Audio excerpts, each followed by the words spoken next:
कुछ नहीं था बात करने को, क्या मतलब? तुम्हारी गाड़ी का एक्सीडेंट हुआ है, वो भी बगैर लाइसेंस के। साथ साथ तुम्हारी दोस्त को भी चोट लगी है और तुम कह रहे हो कि यहाँ पे बात करने को कुछ नहीं था।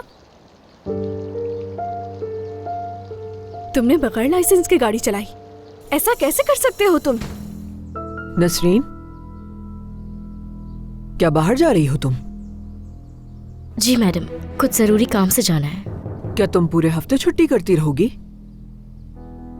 क्योंकि कल भी पूरा दिन बाहर थी। दरअसल बाबा के डॉक्यूमेंट्स का काम है थोड़ा। ये काम जिस दिन छुट्टी हुआ करे उस दिन निपटा लिया करो तो बेहतर रहेगा। अगर एक दिन में ना हो तो अगली छुट्टी पर कर लेना।